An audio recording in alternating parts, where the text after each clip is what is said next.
Tell me a little bit about how the Enneagram says, this is who you are, but you don't have to stay there. Right.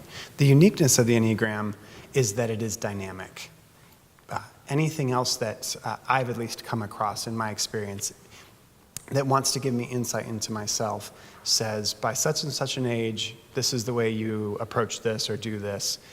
And that's it. Like, there you go. This explains your behavior. But because the Enneagram is about your motivations, it's about how you then can move with those motivations to behavior that is unhealthy and excessive, or you can move towards health. Because in the Enneagram, the best part of you is the worst part of you. So if I can just really simply say, for myself as a 3, my gifting is to get things done, to be productive and be efficient, and frankly, be successful a lot of the time just because of the way that I've been created. That's my gift. That's the best part of me. And it becomes the worst part of me when I'm a workaholic. And it becomes the worst part of me when I make my success my identity, and it becomes excessive, and then I'm unhealthy. So I have an opportunity. Understanding my motivation is to feel loved for my work and my successes, to say, well, I can do that well if I know I'm loved by God and that my security is in God's love. And I will do that in an unhealthy way if I'm using my success to make me feel loved. That's unhealthy. I can move on a continuum, and every number is that way. You always have a dynamic continuum. I love how Betsie said the encouragement of that is, I can be my truest self in Christ. I can move towards health. That's what the Enneagram's telling me. I'm not stuck in behavior.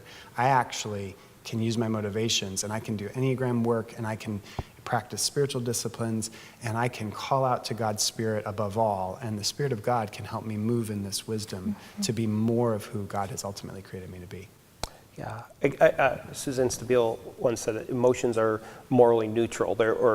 Anger is not bad. Anger isn't good. What it is. So, in the same way, I think that maybe emotions and motivations and those kinds of things that are bent are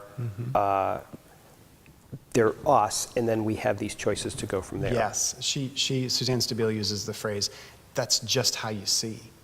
It's just the way you see. And then, now it's about what you do with it.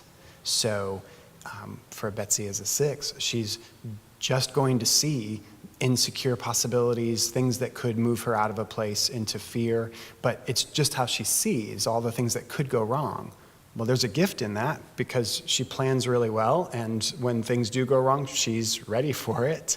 We've experienced that in this last year with the strength that she's offered us with some of our transition.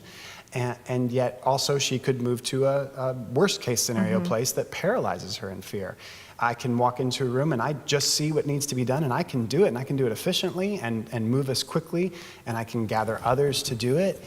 But I can also do that in an excessive way and use people, manipulate people. But it's just how you see. And then, as you say, it's kind of neutral, but then you move with it from there.